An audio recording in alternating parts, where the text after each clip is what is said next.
and this will be the last one we purchased for quite a while. It is for our last maintenance tech that we are hiring. We put out proposals for RFPs for this cab and chassis unit with spec sheet to all the local dealers, 6 local dealers, and only got one response, and that was from Antelope Board. Not unusual. Typically, when Avek puts out these RFPs, Hunter Dodge, once in a while, will put something in, but usually it's just Antelope Valley Ford for some reason. So we thought, well, we better reach out to somebody and see if we can get a comparative bid. So we reached out to Sourcewell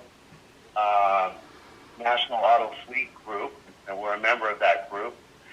And we gave them a spec sheet, and they submitted a proposal also. So the results of those 2 proposals were Antelope Valley Ford. You are muted. You can mute or unmute yourself by pressing *6. And the Sourcewell group was $58,963.57. So Antelope Valley Ford was the low bid, and staff would recommend approving that, keeping it local and going with the low bid. The amount budget for this was $150,000. Now that's not just for this item, but it's for the service body, which I'll describe next. The welder will purchase for this truck, and for the tools to outfit the truck. All told, when that's all done, we'll still get $1,000 under budget.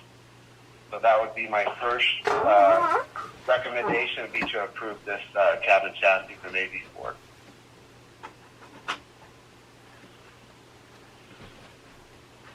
Okay, do we have any questions? Do we have a motion? This is Rob. I'll move approval of board order 8A1. Thank you. Second? I'll second it. This is Frank. Okay, any other comments or questions? Yes, Oh, I have go a ahead. comment. I want to thank John and staff for, going out to bid, trying to give everybody an opportunity, and it's nice to see that a local Navy Ford was a winner on this bidding process. Thank you for those comments. Roll call vote, please. Gary Van Dam, Yes. Audrey Miller, Yes. Robert Parris, Yes. Justin Lane, Yes. Frank Donato, Yes. Keith Dyers, Yes. Shelley Silverman. Yes. Motion passes. Thank you. Okay, that brings us to item 8A2, consideration of possible action to approve purchase order with Douglas Truck Body to fabricate and install the service body for maintenance truck, $62,547 budgeted. Again, John, Operations Manager John Bozigian will address the board on his findings. Okay, thank you. Yes. This is a component of that first item, BN 21-03, and that is the fabrication and installation of a crane-style service body for this maintenance truck. These service bodies, we sent out a spec sheet. They need to be equipped with a 6,500-pound capacity crane, outriggers for the crane, air compressor, and reels, hose reels. So we sent a RFP to 3 very well-known truck body manufacturers in California. The first one was Douglas Truck Bodies, who has built the last 4 truck bodies for Avek over the years. Livesay Truck Bodies, very well-known up in Fresno. They build a very good truck body. And Marathon Truck Bodies in Santa Clarita. So we sent out these RFPs. We received 2 proposals. Unfortunately, Marathon Truck Bodies couldn't meet the specs that we put out, but we did get very comparative bids. Douglas Truck Bodies came in at $62,547, and Livesay came in at $73,450. They were issued the same specifications. Livesay is probably a little higher end truck body, but I think the truck bodies we've had from Douglas have weathered very well, and I did tell the committee that there is something about all of our maintenance trucks kind of looking the same as they drive around. There's some uniformity to that. So I think going with Douglas truck bodies would be our recommendation tonight. I'll move on board order 882.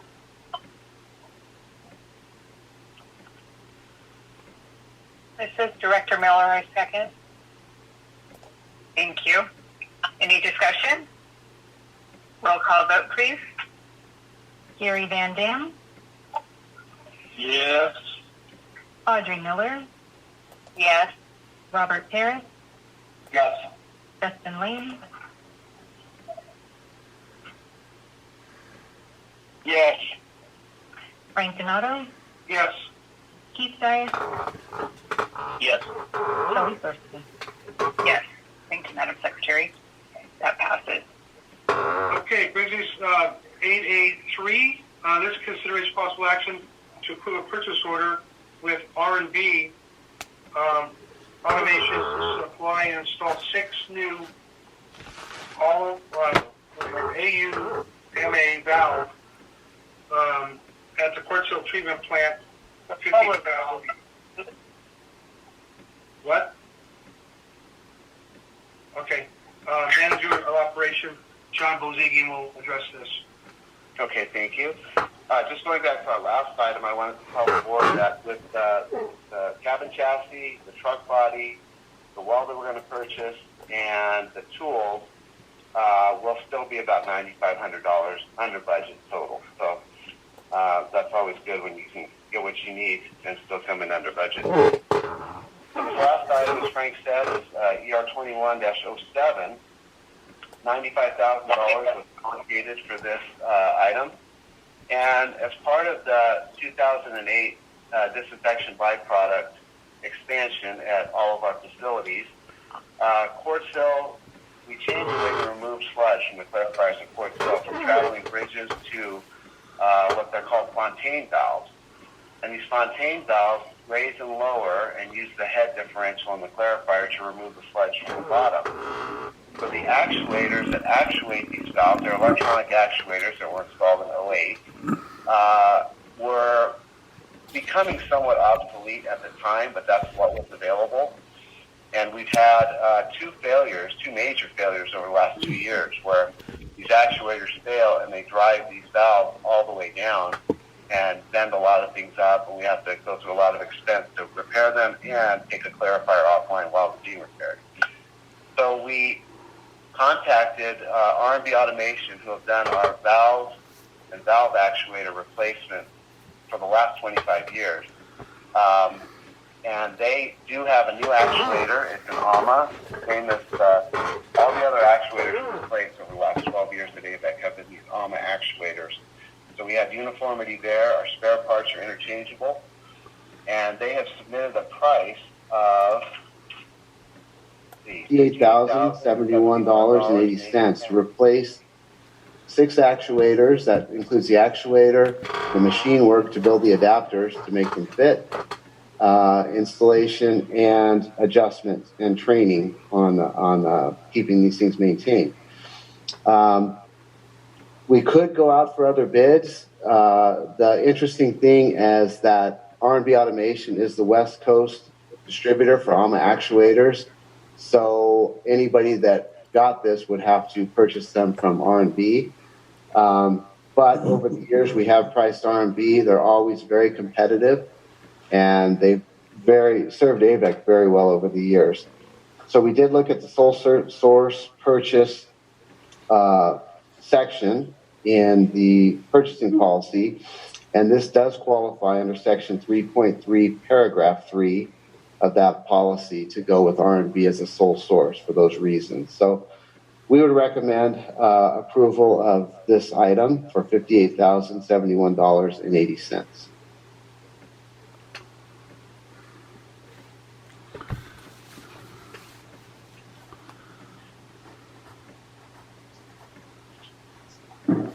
Do I have a This is motion? Director Lane. I'll support the motion.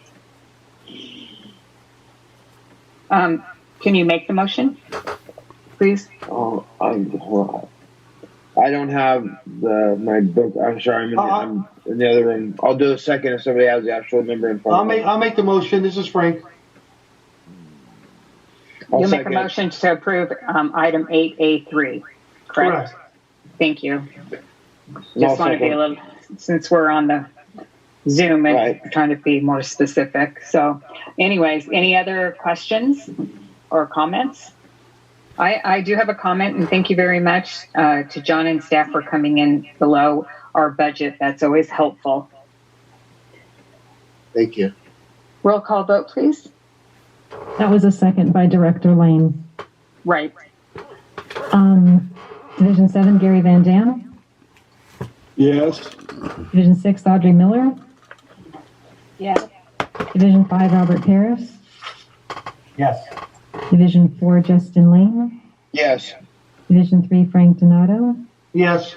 Division 2, Keith Dias. Yes. Division 1, Shelley Sourceable. Yes. Thank you. Thank you, directors. Okay, that concludes my report. Thank you, Director Donato. Item 8B, Personnel Legal JPI Committee, Director Paris. Yes, I'll have Dwayne present this for us. Oh, and I will have Matt Knudsen provide the staff report for this particular item. Thank you. Good evening, directors. So what we have this evening is a recommendation by the Personnel Legal JPI Committee to support approval of resolution number R20-21. So there's a staff report in your packet on page 56. And then attached to that staff report is the proposed resolution, which is up on the screen. So the resolution includes 2 amendments to the existing employee manual. And the first amendment is attached to the resolution as Exhibit A. Excuse me, Holly, can you? Oh, okay, there. Thank you. And Exhibit A is is a staff development educational loan section within the existing policy or handbook. And staff and the Personnel JPI Legal Committee is recommending that we add the section that's underlined, as you can see it there. So a little bit of background. This policy allows for employees that are furthering their education to apply for a loan with the agency to pay for college courses that are pre-approved currently by the general manager. If they leave within the first year of completing a course and getting reimbursed, they have to pay 100% of that cost back to the agency. If they leave within 2 years, they pay back 66%. And if they leave within 3 years, it's 33%. After that, the loan is forgiven by the agency. Recently, there's been a couple of payments that have showed up on the check registry or checklist presented by to the Finance Committee and the board, and some questions were raised by Director Donato. So we presented this policy to the Personnel Committee and thought it'd be good to add the revision that's underlined there, which includes the approval of the full board rather than just the GM. Also, it requires that the employee that's requesting the educational loan to make a short presentation to the board prior to approval, so that everybody involved understands what the employee's goals are and how they tie to the agency benefit. So that's the proposed recommendation on that policy. Before we move on, does anybody have any questions on this? No? Hearing none, we'll move on to the second policy revision shown on Exhibit B of your agenda packet on page 59. And this includes a new policy to the employee handbook, which is titled Catastrophic Leave Sharing Program. So this is a program that's employee to employee sharing of cost, or not cost, of hours due to a catastrophic illness or injury by an employee. So currently, as you know, employees have vacation time, sick time, holiday time. So if an employee is injured where they're out of work for an extended period of time and they exhaust all of the leave allocated to them, they can apply for this program, which allows fellow employees to donate their vacation, admin time, or holiday pay to the employee needing the additional time. So I want to just run through this real quick so we all understand it. Section A is just definition of eligible employees. They have to be a full-time employee, obviously. They must be on an approved leave of absence due to injury or extended illness. And they have to have exhausted all of the leave available to them. And they must not be receiving compensation through workers' comp, disability insurance, or Social Security. And then we must, as an agency, be able to verify their injury or illness. So Section B just defines what type of illnesses or injuries qualify under this program. Section C defines who the plan administrator is. In this case, it's the human resource manager for the agency. And if we move on to the second page, Section D outlines the process for requesting a catastrophic leave situation by the employee. And should note on paragraph 3 of this section, the committee really wanted to add some language to make sure there's no coercion or attempts to persuade another employee to donate. So as you can see there, we added item or section B to that paragraph beginning here. Hopefully you can see that. I'll highlight it. So that satisfies the request of the committee. All information is kept confidential, both the requesting employee and the donating employee. And then moving on to section E, as I mentioned earlier, the donating employee can only donate vacation, holiday, or admin time. You cannot donate sick leave to the other employees. And then also we have a requirement that the donating employee has to maintain 80 hours after the donation. Last thing we want is somebody to exhaust all of their time and be in the same situation for themselves. Also down towards the bottom here, the way this will work, if somebody donates 100 hours of their time to the employee that's receiving it, the hours will be converted to a cash value.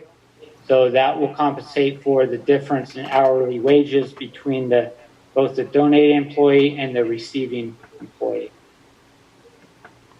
And that's a quick overview of the policy that we're proposing, as well as the Personnel, Legal, JPI Committee to include in the employee handbook. So with the approval of Resolution R20-21, that would include those two policies in the employee handbook. And with that, I'd be happy to answer any questions.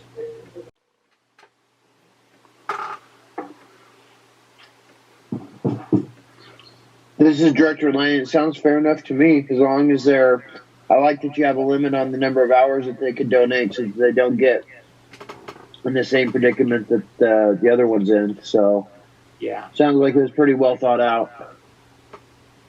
And it's, should point out there's no cost to the agency because both the donating employee is forgiving their time, and also they are responsible for the payroll taxes to be paid, the donating employee.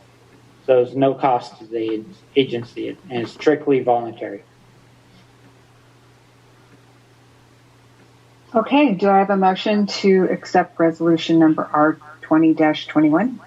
Madam President, this is Rob. I will move approval of resolution R20-21. Thank you. Second? This is Director Lane, I'll second. You got that, Holly? Either or. Justin Lane. Okay, thank you. Any other comments? Roll call vote, please. Gary Van Dam. Yes. Audrey Miller. Yes. Robert Paris. Yes. Justin Lane. Yes. Frank Donato. Yes. Keith Dias. Yes. Shelley Sorsable. Yes. Thank you, Madam Secretary. Resolution R20-21 passes. On to 8B2. Good evening again, this is Matt. So on page 62 of your agenda packet is a brief staff report, and this is for approval of resolution R20-22, which amends the existing policy for service by members of the board of directors. And we're proposing to add section 20 of that current policy. Just a little background, this policy was approved back in April of this year. That was a full revision of the policy for service by members of the board of directors. And recently we've had couple situations where we occasionally get requests from outside organizations such as Aqua, LAFCO, etc., that the agency is a member of, and they request the agency to support various nominees for board seats on those organizations. And a lot of times we get those at the last minute, and there often isn't enough time to present those to a committee and or board.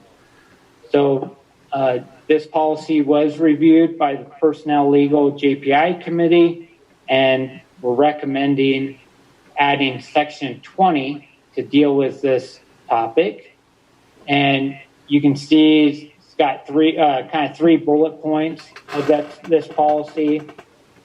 In short, it says that the board is going to defer the decision of selecting those candidates or nominees to the various organizations, and we're going to leave that to the board president. So you can read through those three items there. It's pretty straightforward, but that's essentially what the resolution does. It adds this section to the existing policy and clarifies that the board is delegating the authority to the board president. And I would like to add that doesn't preclude anybody from making a recommendation if they know somebody that's coming up on one of these boards that they've dealt with and can make a recommendation. Yeah, correct. That's a good addition, clarification.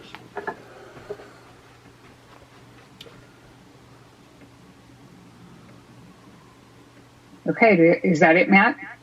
That's all I have to report. You have to answer any other questions, but like I mentioned, the committee and staff are recommending approval of resolution R20-22, which will amend the current board policy.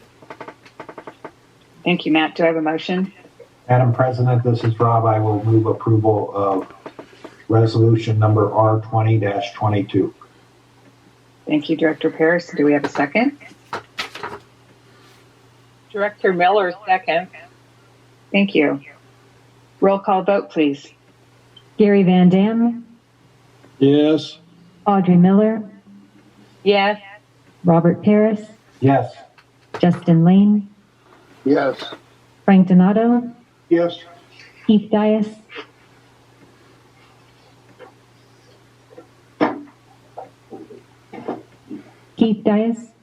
Yes. Yes, sorry. Shelley Sorsable. Yes. Thank you, Madam Secretary. Motion passes. Thank you. Okay, does that conclude your report, Director Paris? It does. Thank you, Madam President. Thank you. Now on to item 8C, New Projects Funding Source Grants Committee. Also, Director Paris. Yes, and I believe at this time we're going to have a presentation and update by Townsend Public Affairs, and Christopher Townsend is on the line. Mr. Townsend? And Yes. go ahead. Thank you, sir. This is Christopher Townsend, President of Townsend Public Affairs, and I'm joined today by my colleagues, Eric O'Donnell, who's a senior associate in our firm, who's been working closely on this project with your team, as well as Jonathan Jackson, who's a senior associate in our federal office in Washington, D.C. I have to prep you that Jonathan is just back from his paternity leave, so I can't vouch if he's awake or not, but I know he's on the call. We've really enjoyed the opportunity to work with you. This presentation will be crisp. I'll defer it over to Eric, and then when we're completed, we'll be happy to answer any questions you may have. Thank you, Christopher. Can everyone hear me okay? We can. Perfect. Thank you. Can I get the next slide, please? A couple more. So the agenda today, we're going to be going over a brief 2020 election update, snapshot at a point in time, and then moving on to a couple of the funding opportunities that we have helped the district or the agency with, and then finally wrapping up with a state and federal legislative update. Next slide, please. First with the 2020 election update. This is a snapshot of right now. So this was updated about 2.5 hours ago when the latest county data came in from LA and Ventura. For the California 25th Congressional District, Congressman Mike Garcia has a very narrow lead of 159 votes over Assemblymember Christy Smith for that seat. That is very tight. The last couple days, I will note that it has been flip-flopping back and forth. So once those votes are all in from LA and Ventura, we'll have a better sense as we go throughout the week. I should note the numbers aren't updated yet, but I should note that as of yesterday, LA County had about 200,000 votes remaining, and Ventura had around 32,000 votes remaining. So still literally hundreds of thousands of votes to be counted in those two counties. We'll have to wait and see how many of those votes are actually in the 25th Congressional District. But right now, Congressman Garcia has a very slim lead. Moving on to the 21st Senate District, Senator Scott Wilk has a lead right now over Kip Mueller. That lead has been growing lately. It is around 4,600 right now. And the 36th Assembly District, Assemblymember Tom Lackey has about a 9-point advantage over Steve Fox. The raw vote total there is about 15,700. Next slide, please. Right now in California, these are the results of the races in the Assembly and the Senate. So there's going to be 8 new state senators if everything holds the way it is right now, and 10 new Assembly members. Starting with the Assembly, if there's some familiar names, I'm going to rattle them off here. Janet Nguyen from the 72nd Assembly District was formerly in the Senate, so she's returning to the legislature.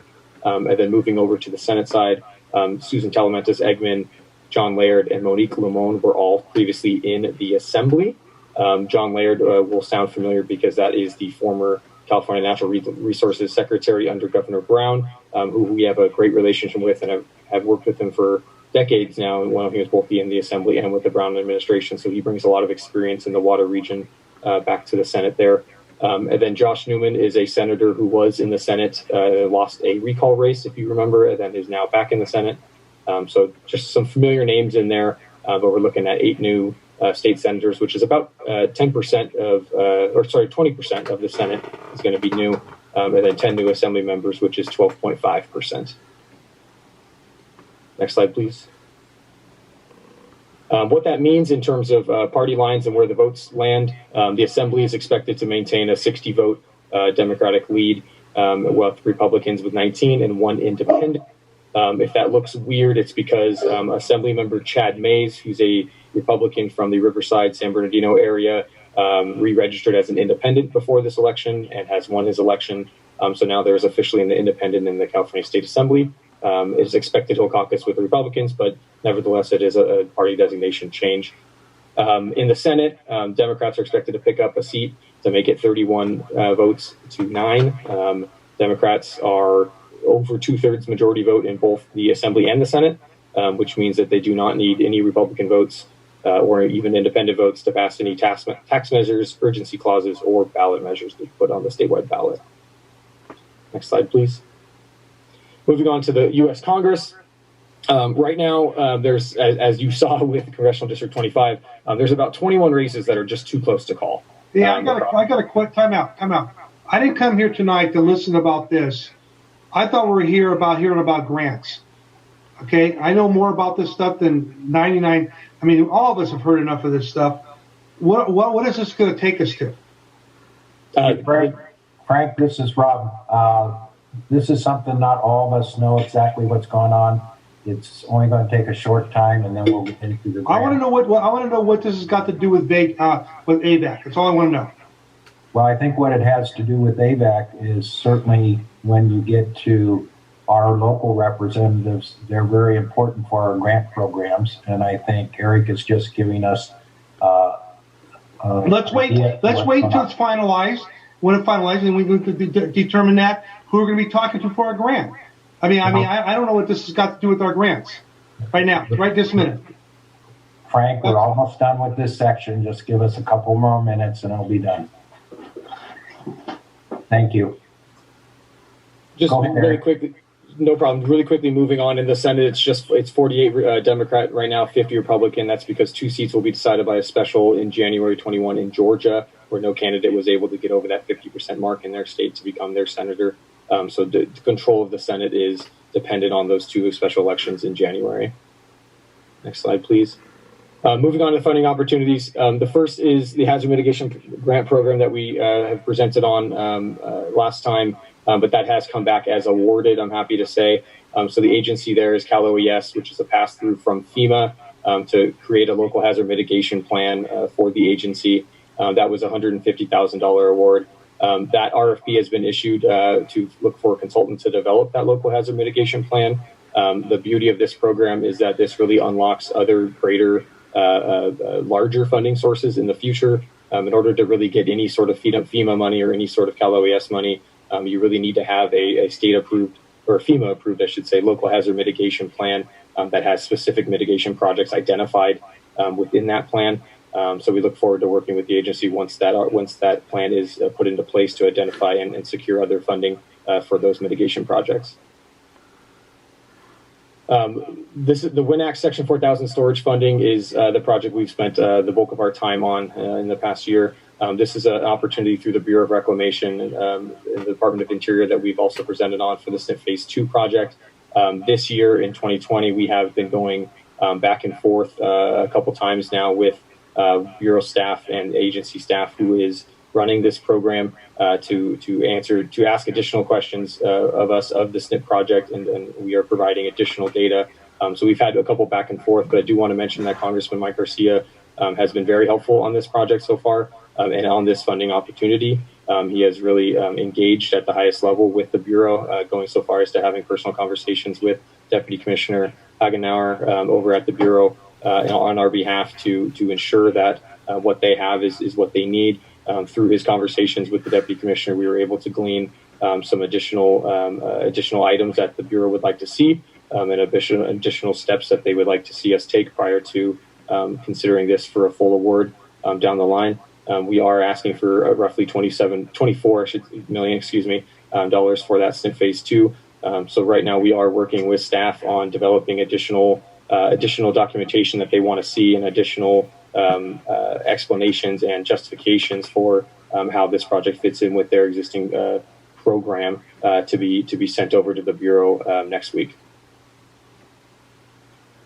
The drought response program was an application that we submitted back in August, also from the Bureau of Reclamation for the East Side Water Bank Expansion Project, Phase 1. It would add about 64 acres of spreading grounds over there at East Side Water Bank.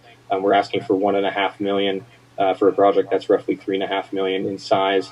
This is going to have a big increase on the amount of banked recharge capacity in the East Side Water Bank.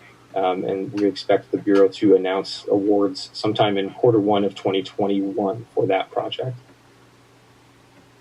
The Community Power Resiliency Program allocation to special districts. This is another Cal OES program that came out of the State General Fund today, or this year, I should say. This program is a brand new program. It's never been done before. It's really focused on trying to mitigate some of those public safety power shutoff events that are happening across the state because of wildfires and because of the quote-unquote new normal going on when it comes to shutoffs in preparation of wildfire events or high wind events. So Cal OES has a new program for special districts to help them prepare for these public power shutoffs and help protect critical infrastructure and critical services that special districts provide. So we did submit this grant last month. We were asking for $109,000 for 6 diesel fuel tank trailers that we'll be able to station at headquarters or other places, other treatment facilities across your district to be able to respond in a power outage event, to be able to refuel existing and mobile generators that the agency has. We do expect Cal OES to make announcements on this grant this year because of the quick nature of their performance period. They want to get this money out the door as soon as possible. Then quickly, just to tie it up about what we're looking at in 2021 in terms of the political landscape and how it relates. There is a new legislature, like I said, that'll be sworn in December. The session will start in Sacramento January 4th. They're expected to begin their year in limited in-person format, and you'll see that COVID-19 is going to be the main focus of their time, as it was last year. We're likely to see a limited number of people allowed in the building at a time, a limited number of committee hearings. It could slow the process down. There could be another potential reduction of the number of bills that each member can introduce, which could hamper some of their agendas as well. But right now we're looking at more of the same from what we ended with this year up in Sacramento. Next slide, please. So this is what we expect to be the top issues. COVID-19 response, obviously, is going to dominate. Wildfire prevention, like I briefly talked about, we'll continue seeing programs and opportunities around that. Housing and police reform and social justice have been issues in the last several years in Sacramento. Continue. I expect those talks to continue, especially on the housing front, as we start getting closer into the RENA numbers and what that means for local agencies. Quickly on the Washington D.C. side, in federal level, the inauguration will be on January 20th for whoever does win the presidency once the Electoral College meets in December. The 117th Congress will convene shortly after that, or before that, on January 3rd. And we do expect several key committees and key subcommittees who have a lot of jurisdiction over those Bureau of Reclamation programs and a lot of jurisdiction over that money in D.C. Some of those are likely to change in the first several months of that Congress, as a lot of those lawmakers are either retiring or have lost re-election. So it could be a leadership shuffle that we're expecting and ready to engage in to figure out how we advocate for your priority projects for those new members that might not be as tuned into the water world. And then last slide here, COVID-19 is expected to be the main issue in Washington, D.C., and then infrastructure, environment, energy, healthcare, and a relook at taxes are all expected to play into what happens next year in 2021 and how much gets done on the legislative and funding field. With that, happy to answer any questions. Great job, Eric. Thank you. Does anybody have any questions?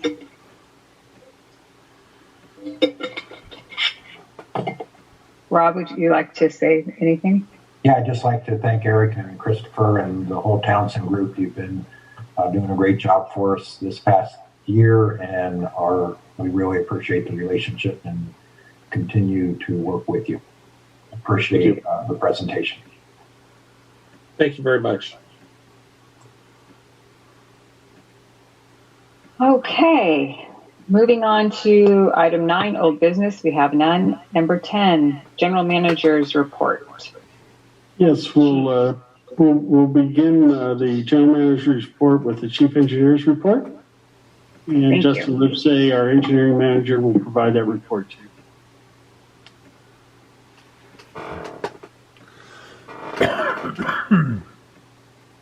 Good evening, President Sourcewell, members of the board. Quick update on some of the projects going on with the agency right now. A couple slides here and a couple tables. So I'm just going to start at the top. Please feel free to stop me and ask questions whenever you've got them. First item on this list here is our Urban Water Management Plan 2020 update. That was awarded to Water Systems Consulting in an amount of $72,220. We had the kickoff meeting last month, and they've continued to collect some data, get some information from staff in order to begin preparation for that plan. Item number 2 on the list is the Acton Water Treatment Plant ceiling support, completed by Valley Iron Fabricators Erectors. This project was actually completed a couple of months ago, but at my last update, we had yet to release the final payment. So just to button this one up, we did release the final payment, and so that project is now completed. We can take that one off the list, but it came in exactly at their proposed amount, $20,813. The next item on this list is the Eastside Water Bank expansion design work by Kennedy Jenks. That was awarded earlier this year for $383,682. And they're about halfway through their work. We've got the draft initial study and mitigated negative declaration.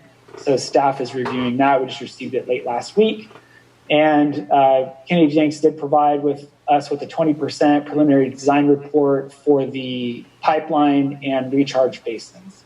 And they've got staff input back on that, so they should be progressing that to their final 20% preliminary design report. The next item on the list is emergency response plan. Conducted by R.E. Patterson and Associates. He was awarded a contract in the amount of $63,410. The vulnerability assessment and emergency response plan were both completed, and we conducted a supervised staff exercise following the new emergency response plan, which went very well. The last little bit of his work is to complete a schematic design for our emergency operations center, which will identify the equipment that we need and the appropriate layout in order for our EOC to be fully functional. Next item on the list is the rehabilitation of 6 agency turnouts. This was awarded to Bowie Contractors back in February. They purchased all the materials necessary to complete the job, and we ran into the hot summer months when we didn't want to take any turnouts out of capacity. So we paid them for the materials, and they began the first 2 turnouts, which are along 10th Street West, and that hopefully we get those completed this week, and all the remaining 4 turnouts will be completed by January. Last item on this table is the Water System Master Plan, which was awarded to Clearwell engineers a couple years ago, I guess. That for $213,850. They're nearly complete with that. They've given us a final draft, and they're waiting on some feedback from Avek. Any questions on those 6 projects? Moving on, got 4 more here. The West Side Water Bank Underground Project, that was awarded to MC Engineering, and you may recall that we awarded an amendment to their contracts just 2 board meetings ago, I guess. And that increased their contract amount to $150,840. They're progressing to 100% design on the original contracted work, and they preparing a schematic design for the amended work. They conducted a field visit just last week to take some photos and get a lay of the land. So they should get that turned around pretty quickly for us. Next item on this list is the control room and West Administration Building renovations design phase. At the October 13th board meeting, the board awarded a contract for $37,500 to Duke Engineering for that work. And we had our kickoff meeting on November 5th, and they are getting the information that they need to put together a schematic layout for agency review. And the last two projects on this list, those were also awarded at the October 13th board meeting. These are the SNP Phase 2 final design work, awarded to Kennedy Jenks for almost $600,000, and the Clearwell Intertie at the Rosamond Water Treatment Plant design work, also awarded to Kennedy Jenks for almost $54,000. Both of those, we also had our kickoff meetings last week on November 4th, and they're planning an additional site visit here within the next week or so to collect some more information that they need to move forward with the design on that. Long ways to go in November, and no precipitation in October. So kind of a very slow start to the water year. This is our chart here, and let's grab this here. And once again, this is our average amount, and you can see in this November there's very little water that we would anticipate, and we're way down here at the bottom. So. Too early to tell how the water year is going to come about, but we'll see how it goes. And as far as reservoir levels, you can see that we've drafted down a little bit below average on both the Lake Orville reservoir and then San Luis, with the red line being the average, and this being 68% of that average amount, and this one here being about 83% of the average amount. So we still have water in the reservoirs, provided we get some rainfall over the winter months to help refill these reservoirs. This graph kind of shows the same area. We got about 1.4 million acre feet in storage at the present time. San Luis, we have about 927,000 acre feet in storage. Closer to home here, we have our current flow is about 19.6 million gallons a day. You can see our 7-day average when it was a little warmer. Before the weekend, we were up in the 30s, so you can see what the difference, just a little bit of cold weather and rain will do to our demand. In addition to that, we're still maintaining our about 10 million gallons a day that goes through the geopurification process to keep things fresh and provide water quality.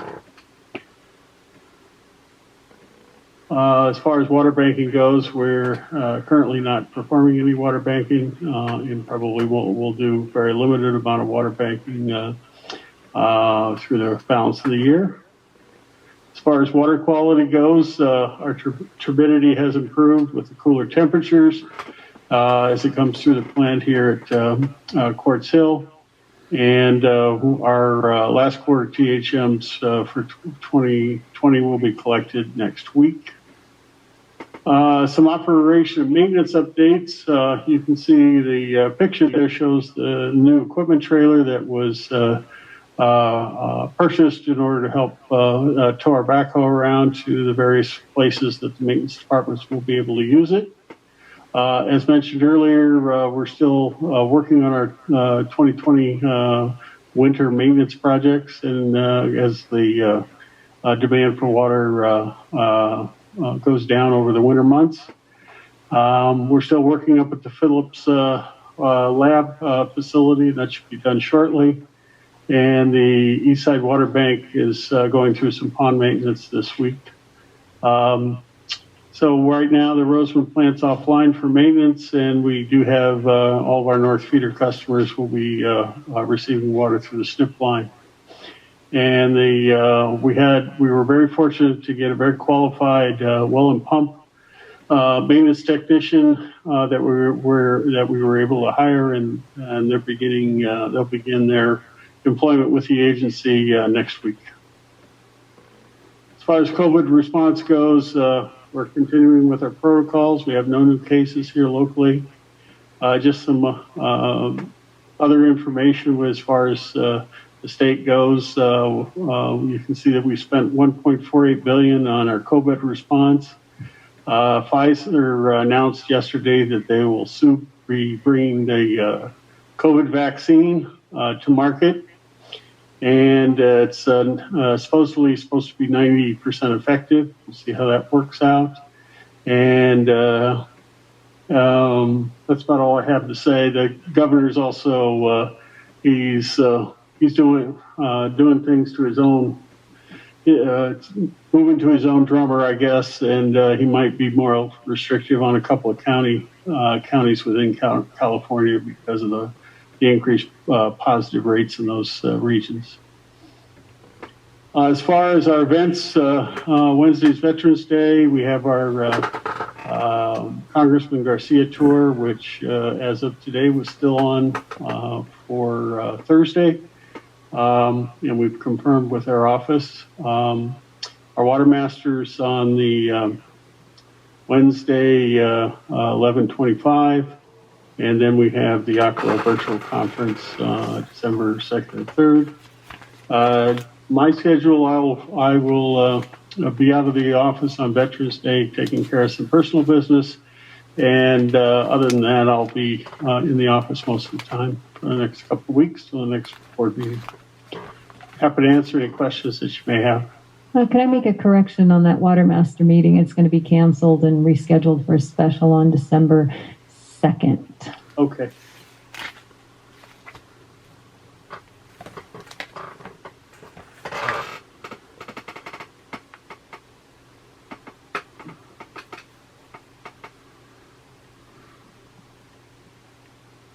That concludes my report.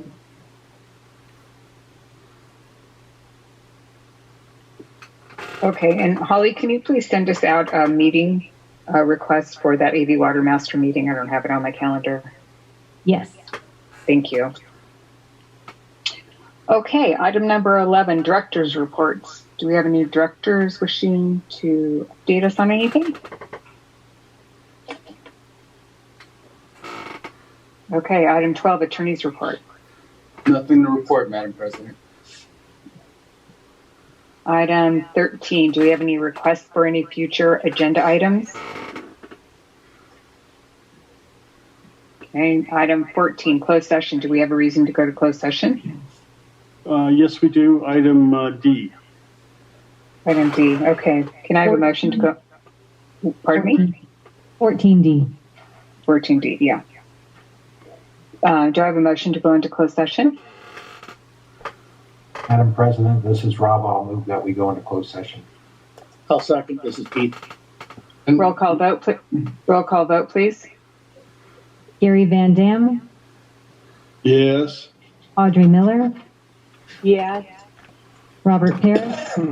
Yes. Justin Lane.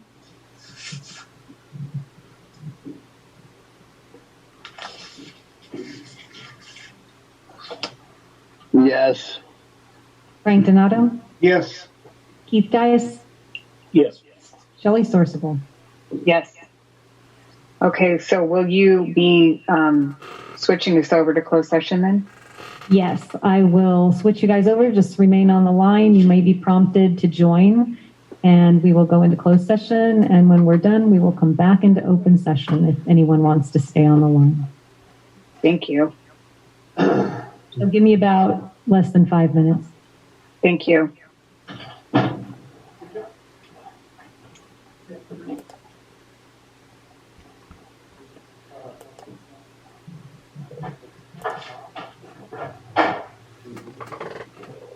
Good job.